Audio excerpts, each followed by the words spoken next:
Bismillahirrahmanirrahim. Assalamualaikum warahmatullahi wabarakatuh. Alhamdulillahi rabbil alamin. Allahumma salli ala Sayyidina Muhammad. Yang Allah muliakan para jemaah Masjid Jami Uswatun Hasanah yang dirahmati Allah. Sebagaimana biasa, insyaallah setiap ba'da maghrib, setiap malam Ahad, kita meneruskan kajian kitab fikih atau kitab hadis. Salah satu kitab hadis tertua atau kitab fikih yang tertua, kitab Imam Malik Al-Muwatta. Namun tetap kita memuqaranahkan fikih madzhabul arba'ah, 4 mazhab Ahlussunnah wal Jamaah, dan kita menguatkan memakai kawaid dan manhaj madhab imamuna madhab Imam Syafi'i rahimahullah. Mari sama-sama kita membacakan Al-Quran. Lin Nabi Muhammad sallallahu alaihi wasallam, ya Rasulullah wa ala azwajihi wa alihi wa ahli al-bait ajma'in wal awliya was salihin wal anbiya wal mursalin wal malaikatil muqarrabin wal abaina wal ummahatina wal jaddina wal jaddatina ولأساتذتنا ولمعلمنا ولمشايخنا ولجميع المسلمين والمسلمات والمؤمنين والمؤمنات الأحياء منهم والأموات خصوصا لصاحب المؤلف كتاب الموطأ للإمام مالك بن أنس رضي الله عنه وبرواية يحيى بن يحيى بن كثاء الليثي الأندلسي ونفعنا بهما والمسلمين بعلومهما وبعلوم جميع العلماء آمين يا الله. Ya Allah, ya Tuhan kami, anugerahkanlah keberkahan kepada kami di dalam majelis ilmu ini, di dalam majelis kitab fikih, kitab Al-Muwatta ini. Kiranya bermanfaat kepada kami, keluarga, anak maupun keturunan kami. Jauhkanlah kami dari segala malapetaka, bencana, fitnah dunia maupun fitnah akhirat. Ya Allah, ya Tuhan, jauhkanlah kami dari segala kemurkaan karena kebodohan dan ketidaktahuan kami. Ya Allah, ya Tuhan, anugerahkanlah nikmat kepada kami, anak dan keturunan kami menjadi imaman lil muttaqin, menjadi pemimpin bagi orang-orang yang bertakwa. Anugerahkanlah kepada kami, anak dan keluarga kami umur yang panjang lagi berkah, karuniailah kesehatan, kemajuan dan kesuksesan segala amal usaha yang kami lakukan. Tak luput pula ya Allah, ya Tuhan, berikan keberkahan kepada siapa saja yang telah pernah berbuat baik kepada kami, khususnya mereka ya Allah yang telah berkhidmat, berjihad, membantu perjuangan dakwah kami ini. Tinggikan derajat mereka di dunia maupun kelak di akhirat bi barakati al-Fatihah. Bismillahirrahmanirrahim. Alhamdulillahirabbil alamin arrahmanir rahim maliki yaumiddin. Iyyaka na'budu wa iyyaka nasta'in shiratal mustaqim shiratal ladzina an'amta 'alaihim ghairil maghdubi 'alaihim waladdallin. Alhamdulillah, kita sudah sampai kepada hadis yang ke 583, masalah zakat ya. Yang lalu kita sudah menyelesaikan bab zakat fil ma'adin, bab zakat barang tambang sudah habis. Sekarang kita masuk bab zakat arikas, yaitu barang temuan. Kalau di kitab terjemah mungkin halaman 410 ya, mungkin 410. Jadi bab zakat di dalam kitab Muwatta ini lumayan luas. Kita sudah banyak menjabarkan hadis-hadisnya tentang masalah zakat. Ini sangat luar biasa. Zakat ini adalah rukun Islam, fondasi. Sampai-sampai zakat dan salat Allah selalu sandingkan. Di dalam Al-Quran berbagai teks yang berbeda-beda. Allah sandingkan solat dengan zakat, solat zakat.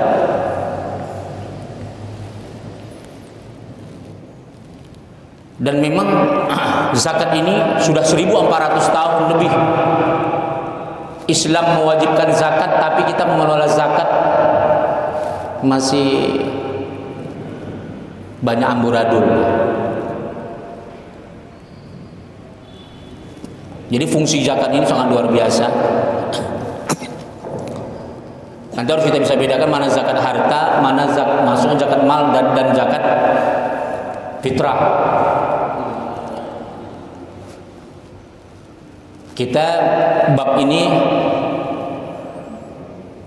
khusus masalah bab zakat mal ya. Bab zakat rikaz, bab zakat barang temuan. Haddatsani Yahya an Malik, diceritakan kepadaku oleh Yahya dari Malik an Ibnu Syihab, bersumber daripada Ibnu Syihab an Sa'id bin Al-Musayyab, bersumber daripada Sa'id bin Musayyab, boleh dibaca Musayyib. Wa an Abi Salamah bin Abdurrahman, dari Abu Salamah anak Abdurrahman an Abi Hurairah, sumbernya dari Abu Hurairah. Abu Hurairah langsung bertemu kepada Rasulullah sallallahu alaihi wasallam, sahabat Nabi. Anna Rasulullah sallallahu alaihi wasallam qala, Rasulullah sallallahu alaihi wasallam fi rikazi khumus, kalau barang temuan zakatnya itu 1/5. Qala Malik al-amru alladhi la ikhtilafa fi 'indana, menurut mazhab Imam Malik enggak ada perbedaan. Walladzi sami'tu ahlal ilmi, tapi aku telah mendengar menurut ahli ilmu, arti para ulama ketika itu yaqulun, mengatakan innar rikaza, barang temuan itu innama huwa dafnun yujadu min difnil jahiliyah. Apa yang dimaksud dengan barang temuan? Yaitu barang yang terpendam, yang terkubur, yang dijumpai, yujadu, sudah ada barang itu dari sejak zaman jahiliyah. Arti barang yang lama terpendam ya.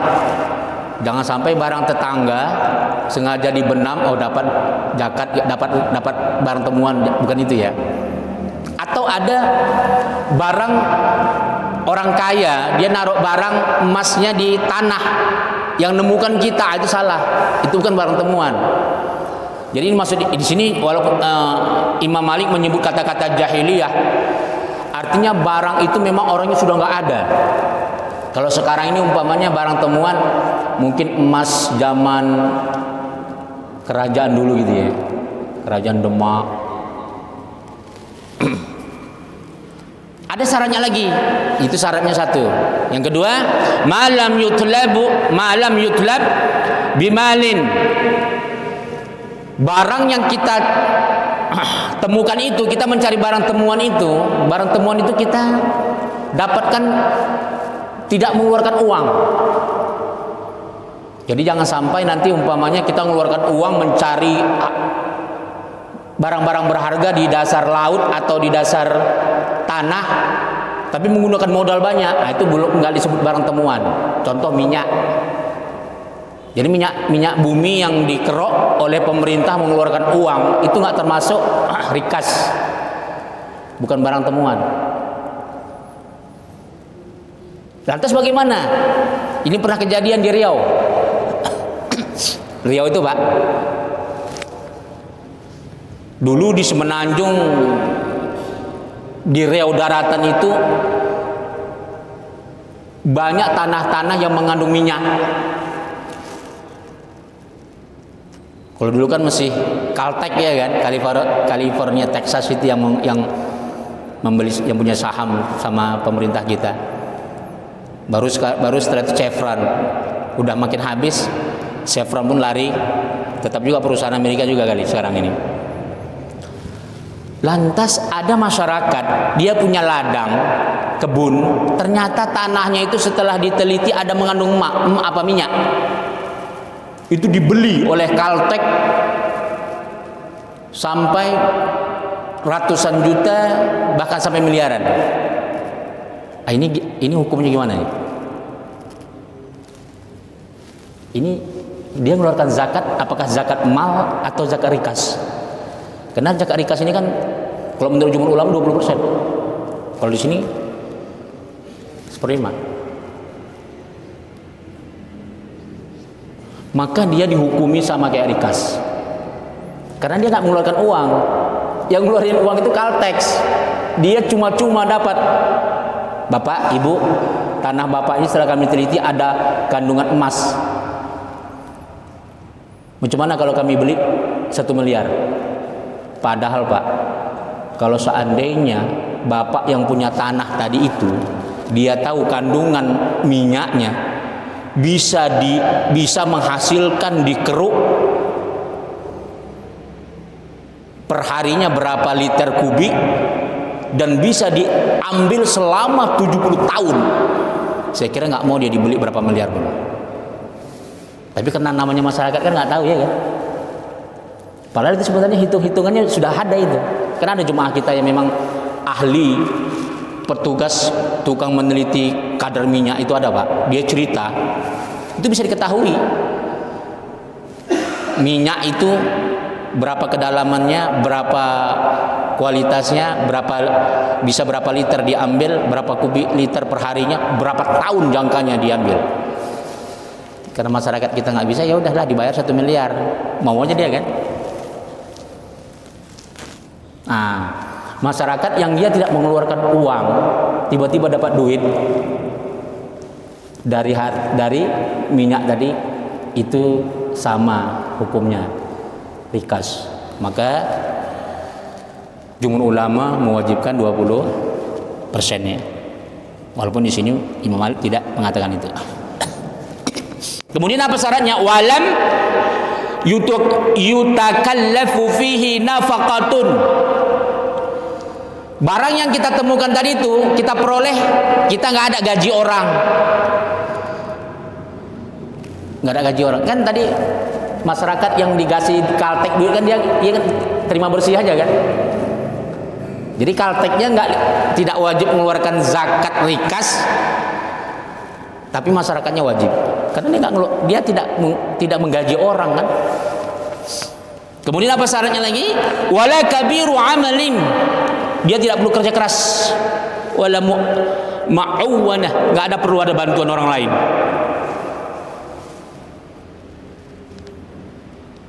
Terima bersih. Ada dulu kan di mana? Di Pulau Jawa. Tanahnya diborong-pemborong karena tanahnya diperlukan untuk proyek pemerintah, industri. Satu kampung Pak beli Fortuner. Satu RW. Bayangkan rumahnya di kampung, tiba-tiba dari dealer mobil bawa mobil baru Fortuner sampai lebih dari 5 unit kalau nggak silap. Itu viral ya. Dapat duit beli Fortuner. Unik juga itu. Jadi dari syaratnya ya, dia menemukan barang itu tidak mengeluarkan uang, tidak perlu bantuan, nggak perlu kerja keras. Yang kerja keras siapa? Caltexnya atau Pertamina umpamanya.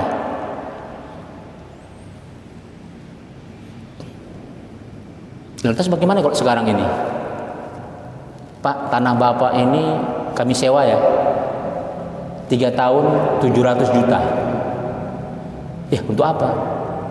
Apa di dalamnya mengandung emas? Enggak. Minyak? Enggak. Tapi ada sinyal transmisi handphone. Ya kan sekarang? Ada kan enggak semua tanah kita bisa ada tempat sinyal strategis untuk bikin transmisi, enggak semuanya bisa kan? Jadi tanah-tanah yang bisa dibikin tower transmisi itu kan dibayar mahal itu. Tapi masyarakat kita karena nggak tahu fungsinya, dengar 700 juta 3 tahun, yaudah nggak apa-apa lah. Padahal kalau kita kalikan berapa keuntungan Telkom, berapa keuntungan Indosat, setiap tower yang dia pancangkan di tanah masyarakat itu per hari saja. Iya. Coba Bapak kira-kira beli kuota berapa sekali beli? Itu baru 1 orang gitu ya kan? Untuk 1 kecamatan, untuk ini aja lah gitu. 1 kecamatan Ciracas. Apa kita termasuk rikas? Nah itu kalau itu enggak lah. Iya. Karena itu sinyal milik Allah ya kan. Berbeda kalau yang dia rikas itu artinya yang dapat dari tanah ya. Tapi kalau dia uangnya lebih 700 juta, apabila sudah cukup nisab dan haulnya, maka wajib dikeluarkan zakatnya, tapi tidak sampai 20%. 2,5% aja ya kan, sedikit. Udah gitu apa? Fa amma ma taliba bimalin wa tukallifa fihi kabiru amalin fa usiba marratan wa ukhti'a marratan falaysa birikazin. Jadi kalau ada benda berharga emas, intan, berlian di dasar tanah, tapi ternyata kita harus mengeluarkan modal mencarinya, kemudian kita perlu tenaga yang besar untuk meraihnya, kemudian ketika kita mencari tambang tadi itu, kadang-kadang kita kena musibah, kadang-kadang jatuh luka, atau kadang-kadang tersalah. Arti tersalah, sudah kita gali sampai 10 meter, ternyata nggak dapat berlian, terpaksa korek lagi, dikeruk lagi di tempat lain, baru dapat berlian dia. Meskipun kecil, ternyata 2 miliar, nggak wajib zakatnya. Ya, mana tahu bapak punya gunung di rumah ya kan, di kampung. Ternyata menurut prediksi masyarakat, kayaknya dulu ada nenek moyang kami jatuh, intannya di sini katanya kan. Mana tahu. Dicari-cari. Ada kan masyarakat kita yang yakin, oh dulu kerajaan Majapahit dulu pernah bermarkas di sini katanya. Mungkin emas-emasnya banyak yang terpendam, mereka korek. Iya kan? Nah, jadi kalau pakai tenaga, pakai uang, pakai modal, maka ketika dia dapat barang berharga tadi, tidak disebut rikas. Falaisa birikazin, maka dia tidak disebut dengan barang temuan. Maka kalaupun dia dapat, walaupun dia wajib, kalau dia diwajibkan zakat, maka zakatnya bukan rikas apa? Zakat mal. Harus cukup nisabnya. Harus cukup 1 haul. Nisab 85 gram emas murni. Ya kalau sekarang mungkin emas turun berapa, 800.000 umpamanya, kalikanlah 85 gram kali 800.000 umpamanya, maka dikeluarkanlah zakatnya 2,5%. Jadi zakat ini memang kenapa begitu banyak bab zakat ini dalam hadis, bahkan dalam Al-Quran diulang-ulang, bahkan menjadi rukun Islam. Karena memang inilah luar biasanya ajaran Islam. Bagaimana kepedulian umat Islam terhadap orang-orang miskin. Itu Pak, Al-Azhar Asy-Syarif Kairo Mesir, itu mereka mengelola zakat dan wakaf. Dari zakat dan wakaf yang dikelolanya, dia bisa menggratiskan pelajar-pelajarnya seluruh dunia yang belajar di situ. Kita katakanlah Indonesia sekali mengutus per tahunnya 200 orang atau 100 orang. Bapak kalikan berapa negara seluruh dunia? 180 negara lebih mungkin ya. Hampir seluruh dunia itu ada. Bayangkan Malaysia saja Pak, waktu dulu kita di Mesir, Indonesia itu cuman lebih kurang 4.000 orang. Malaysia itu sudah mencapai 8.000 orang. Padahal penduduk Malaysia hanya, kalau sekarang 30 juta, lebih kurang. Indonesia 280 juta lebih kurang. Jadi Indonesia termasuk paling sedikit jumlahnya dibandingkan orang Malaysia semangatnya belajar ke Mesir. Itu baru satu Mesir, belum lagi negara-negara lain. Jadi Malaysia itu masyarakatnya sudah menjadi budaya ilmu agama itu luar biasa. Dan Malaysia itu bukan hanya ilmu agama saja yang pelajar-pelajar mereka banyak di negara Arab, bukan. Bahkan di negara-negara Eropa, Pak, kalah kita. Saya pernah waktu sebelum berangkat ke Mesir, saya naik taksi. Taksi di Kuala Lumpur, saya stop. Supirnya, Pak, orang jemaah tabligh pakai jubah. Sepanjang jalan kami ngobrol. Dia tanya saya mau Encik katanya apa urusan nih ke kedutaan besar Egypt di KL. Saya bilang, Tuan, saya mau ngurus belajar ke Mesir. Oh, ceritalah dia. Anak saya katanya dibayar kerajaan, biasanya bilang pemerintah Malaysia kerajaan. Anak saya itu sudah hampir 3 tahun kuliah di Britain, di Inggris. Saya tanya jurusan apa? Jurusan kedokteran.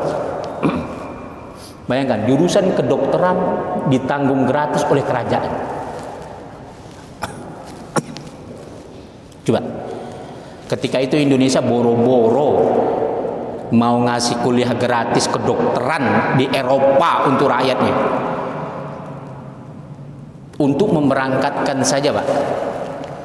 Memberangkatkan saja masyarakatnya yang sudah ditanggung gratis oleh Mesir, pemerintah, oleh Azhar, mengeluarkan ijazah saja minta duit.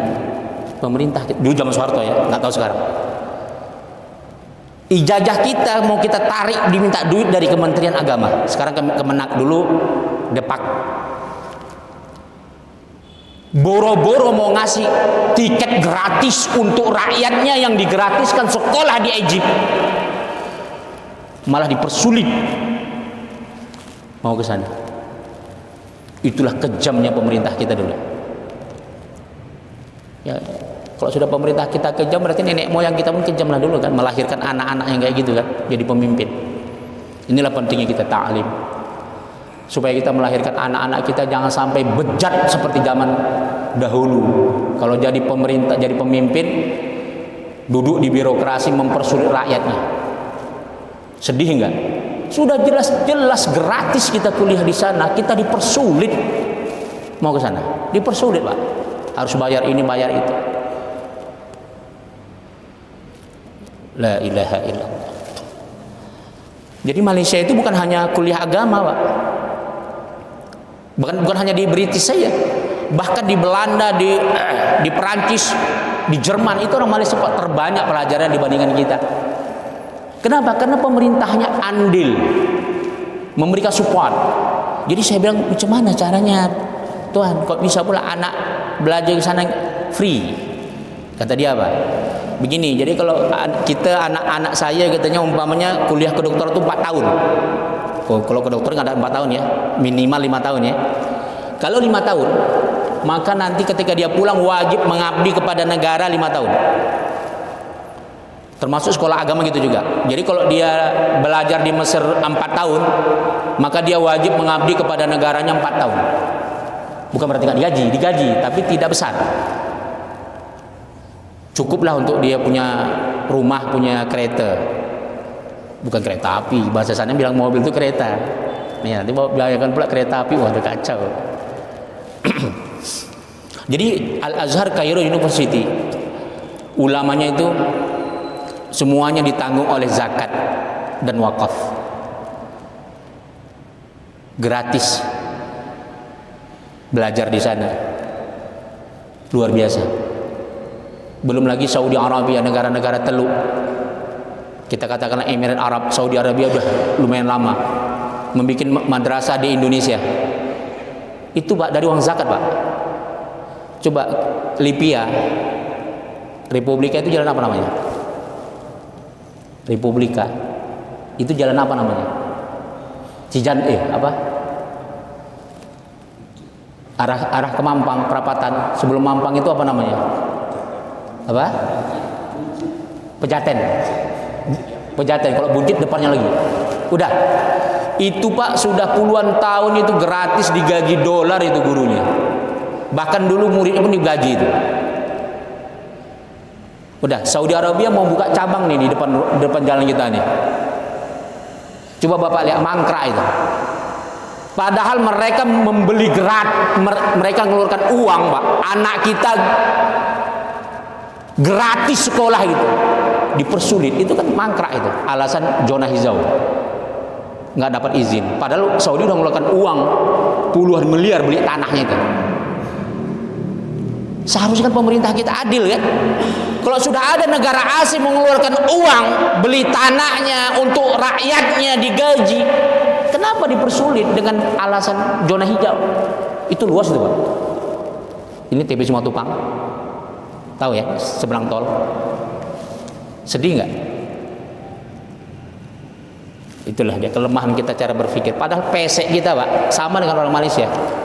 Tapi kenapa Malaysia itu lebih cepat cara berpikir maju dan mau memajukan rakyatnya? Coba lihat Malaysia, dia sudah punya tabung haji.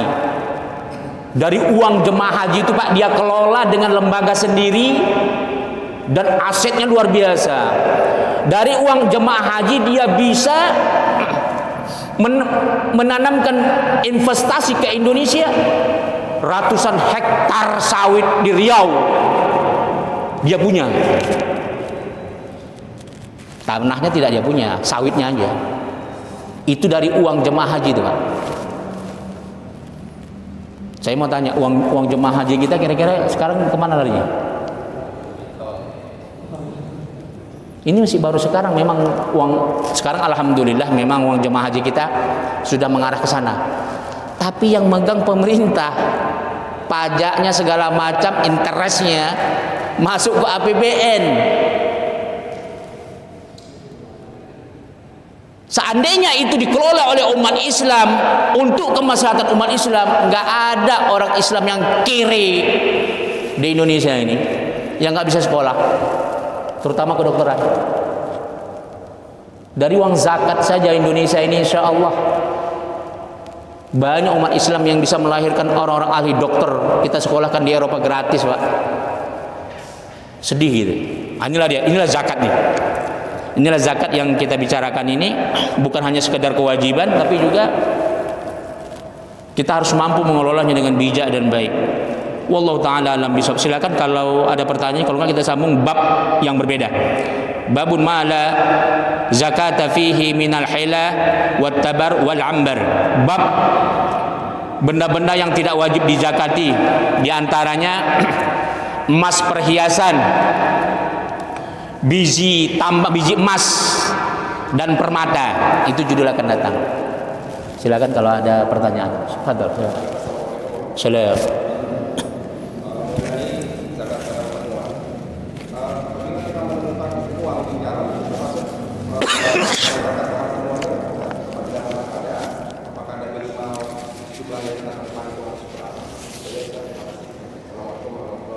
Alhamdulillah. Itu aja. Ada yang lain? Silakan.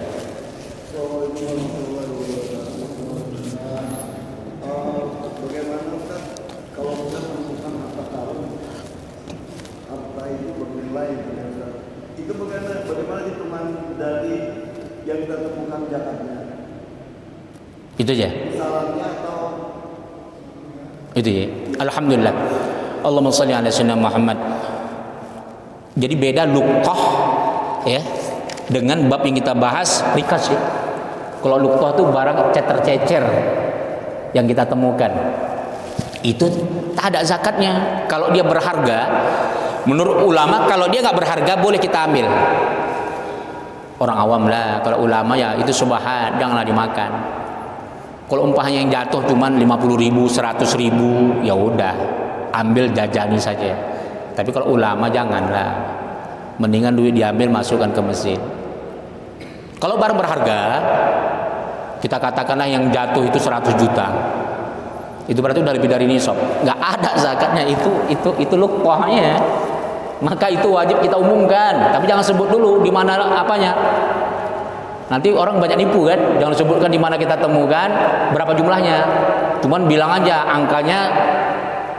Umpamanya kita temukan 150 juta, kita bilang aja 100 juta lebih gitu.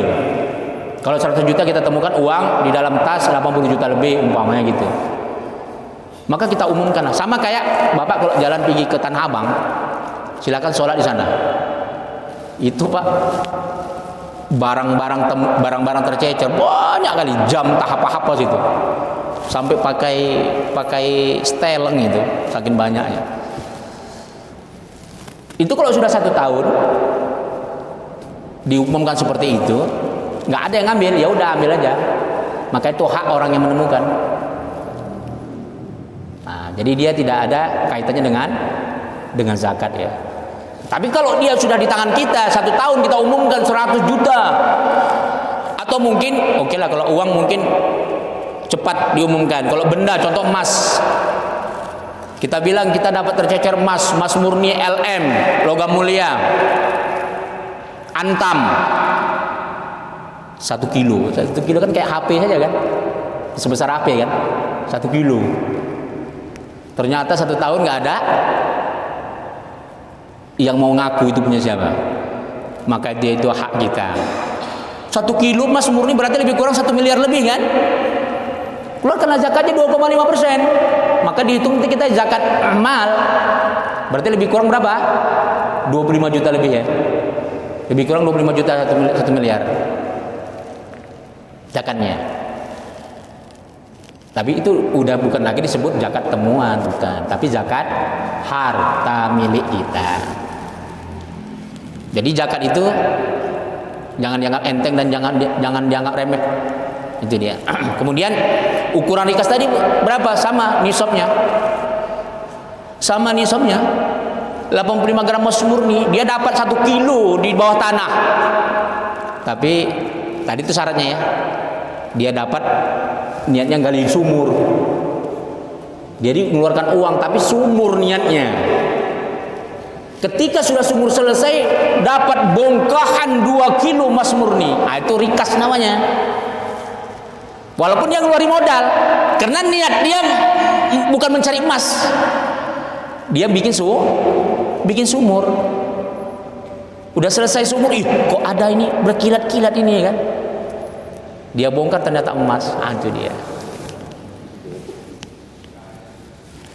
Jadi sama ya nisab apanya ya, ukurannya. Oke, silakan ada. Beda kalau umpamanya beda kalau pertanian.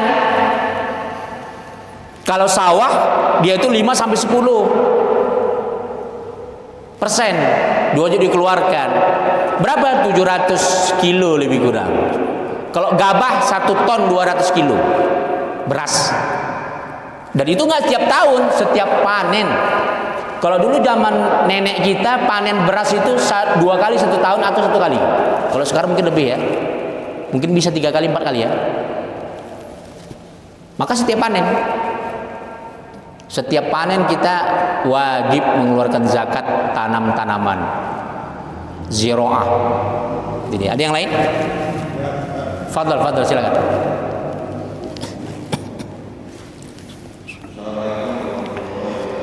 Assalamualaikum warahmatullahi wabarakatuh.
Saya mohon maaf, memang suaranya pecah ya. Saya nggak begitu jelas. Cuma saya menanggapnya gini, mungkin atau nggak usah pakai mic. Nggak usah pakai mic. Iya. Saya tahu Ustadz itu kan dekat dengan istana, dekat dengan pemerintah, dekat dengan MUI, Iya. mengurus MUI. Yang saya dapat kabar begitu. Iya. Apakah pernah Ustadz mempersoalkan zakat dari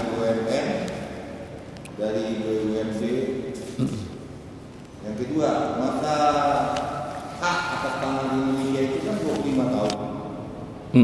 Dan sekarang hak itu turun-temurun dikuasai oleh tuan-tuan tanah di Indonesia. Iya. Apakah pernah Ustaz mempersoalkan ke pemerintah masalah hak atas tanah di Indonesia? Terima kasih Ustaz. Alhamdulillah, Allahumma sholli ala sayyidina Muhammad. Jadi begini, dalam undang-undang kita tanah dan air beserta isinya itu dilindungi oleh negara, dikuasai oleh negara, dan diperuntukkan untuk rakyat, kesejahteraan rakyat, kan gitu. Jadi pemerintah itu mengelola harta rakyat, wajib untuk rakyat. Jadi harta yang dikuasai oleh negara itu tidak ada zakatnya, karena itu murni memang untuk rakyat semua. Tapi nanti setelah milik rakyat, kita katakanlah gaji, baru keluarkan zakatnya. Jadi negara tidak wajib mengeluarkan zakat, hanya wajib mengeluarkan tanggung jawab. Lantas bagaimana tadi pertanyaannya dalam undang-undang 25 tahun. Tapi setelah itu turun-temurun. Itu sebenarnya kalau yang saya baca undang-undang HGU atau undang-undang termasuk barang tambang, apalagi sekarang setelah disahkan yang kemarin kita ribut-ribut, itu semakin ketat. Jadi apabila ini kita belum baca semua ya, hasil apa namanya undang-undang yang kita perang dulu itu apa namanya? Yang dia apa? Ya? Iya, Omnibus Law itu sebenarnya bagus kalau kita mau teliti. Jadi itu sanksinya keras apabila kita melanggar, termasuk orang pencurian ikan. Begitu juga hak guna lahan, apabila lahan yang diberikan pemerintah tidak digunakan dalam jangka 25 tahun akan diambil alih oleh pemerintah. Contoh, ini tanah yang kita duduki sekarang ini punya Pemda, HGU untuk yayasan. Apabila dia produktif boleh ditambah 50 tahun.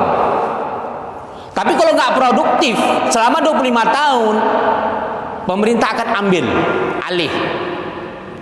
Begitu juga hutan. Hutan yang dimiliki oleh rakyat HGU itu hak milik dulu. Hak milik itu nggak boleh dari 4 hektar. Cuman disinilah kegagalan pemerintah. Banyak orang yang fiktif menipu pemerintah, diam saja. Saya banyak tahu orang-orang yang pejabat-pejabat kita yang banyak uang itu menipu. Dia punya ratusan hektar atas nama pribadi. Bayangkan tuh Pak. Dibikinnya lah nama saudaranya, entah siapa-siapa. Dari 100 hektar dibagi per 4 hektar. Seharusnya kan diaudit, betul nggak ini orang yang punya sebanyak ini? Di situ kegagalan kita, di situ dia. Udah, kemudian HGU. Kita katakanlah langsung aja kita bilang ya, jenderal-jenderal petinggi di Indonesia ini, bukan hanya Prabowo. Itu kan banyak punya HGU, hutan. Dari Aceh, Kalimantan, Papua dan sebagainya. Itu Pak sudah di bawah undang-undang. Apabila dalam 25 tahun tidak produktif, dia akan diambil alih. Kalau produktif dia wajib bayar pajak yang sudah ditentukan oleh pemerintah. Dengan adanya undang-undang terbaru Omnibus Law itu lebih keras lagi. Akan ditindak tegas. Yang saya tanyakan sebenarnya Ustaz intinya, apakah Ustaz pernah menyuarakan? Pernah. Jadi gini, dulu MUI kan punya pengaruh. Iya, sebenarnya MUI itu selalu berdialog tentang kemaslahatan rakyat yang diajukan ke pemerintah, termasuk undang-undang perburuhan. Jadi MUI mengadakan istimewa ulama per 2 tahun untuk seluruh Indonesia, khusus ahli fatwa.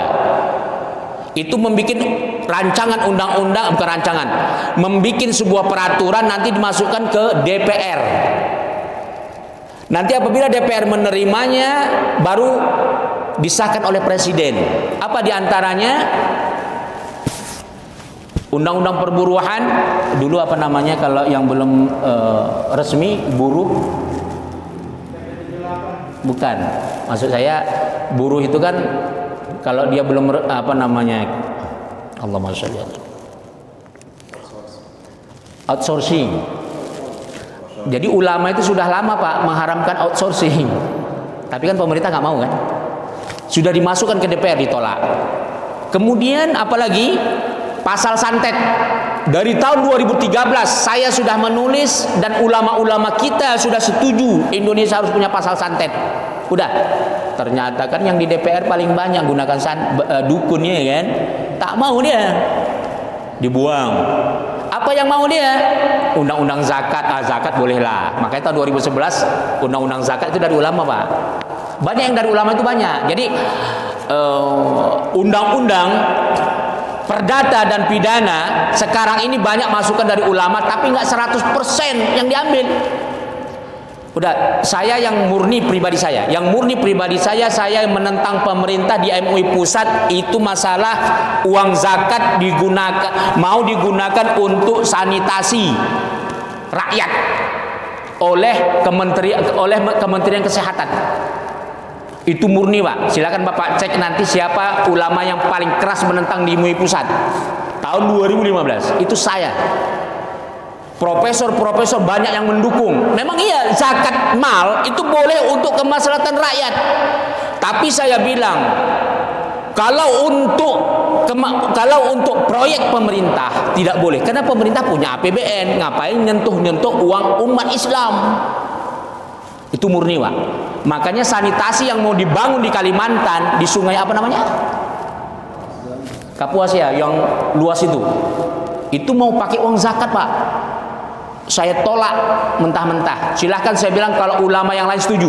Saya pribadi nggak setuju. Alhamdulillah ditolak Pak. Padahal Kementerian Kesehatan itu Pak mengundang kita itu banyak ngeluarin dana. Dia kira kita dikasih dana itu bisa luluh, nggak bisa Pak. Pemerintah punya APBN, gunakan APBN untuk itu, tidak boleh zakat. Nah, itu diantara itu pribadi saya. Masih banyak yang lain lagi, tapi nanti kita buka perkara-perkara yang kita langsung berhadapan dengan pemerintah masalah undang-undang ini. Itu saja. Saya kira sekarang alhamdulillah semenjak disahkannya Omnibus Law itu Pak, kontrol negara terhadap asing menggunakan lahan kita semakin ketat. Nggak sembarangan, termasuk kita sendiri. Tapi itu memang lebih banyak kemaslahatan untuk rakyat. Itu saja. Setelah saya baca ya, saya belum 100% membacanya, tapi saya sudah baca poin-poinnya tentang undang-undang pertanahan, undang-undang perikanan. Itu dia. Wallahu taala alam bisawab. Silakan, ada yang lain? Azan. Saya sebenarnya ulama-ulama kita, kiai-kiai kita ini kan udah agak lemah terhadap pemerintah. Itu aja. Suatu contoh, ada kedua yang ex-menteri agama itu kan apa dia kan itu bahwa bibit-bibit radikalisme itu tumbuhnya kan dari dari pondok pesantren atau apa ya, saya lupa itu. Iya. Oke, saya jawab. Kiai itu tidak bersuara. Ada kiai di pemerintahan. Iya. Ya, Oke. Jadi saya jawab terakhir kali. Kebetulan kita sudah azan. Yang dibilang Pak Roy memang betul sekali. Tapi begini, kita nggak boleh pesimis. Jangan dibilang ulama itu lemah. Secara personal kita lihat seperti itu. Tapi kita punya lembaga MUI Komisi Fatwa Pak. Itu nggak bisa diotak-atik oleh siapapun. Kalau personal, pimpinan MUI, pimpinan ormas itu bisa diotak-atik. Tapi kalau Dewan Fatwa, Komisi Fatwa, seluruh lembaga Islam atau MUI, nggak ada satupun yang bisa otak-atik. Itu bukannya udah jadi wakil presiden? Iya, itu ketua MUI. Tapi dia tidak punya kewenangan untuk mengatur komisi fatwa. Contoh, umpamanya Pak Roy menemukan kecurangan di lembaga pemerintah. Kita katakan umpamanya di Badan POM. Ternyata ada perusahaan menjual produk haram, tapi dibiarkan dan didukung oleh pemerintah. Umpama Pak Roy boleh ngadu ke komisi fatwa, langsung ditindak. Meskipun presiden yang punya perusahaan itu, percayalah, langsung ditindak. Kalau pemerintah nggak mau nerima, diumumkan langsung. Banyak lagi, apalagi umpamanya. Jadi sebenarnya di Komisi Fatwa itu Pak membahas semua permasalahan apa yang terjadi di masyarakat. Nanti kalau perkara undang-undang akan digodok 2 tahun sekali. Maka istimewa ulama dikumpulkan 1000 ulama bersama intelektual yang ahli fatwa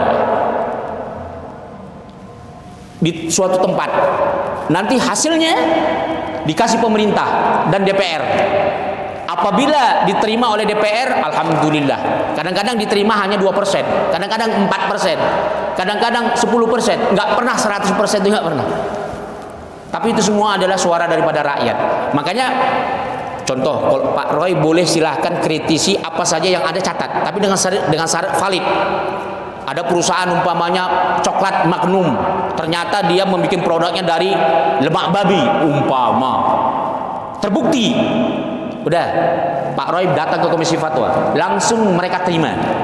Dan itu nanti akan mereka audit, mereka research.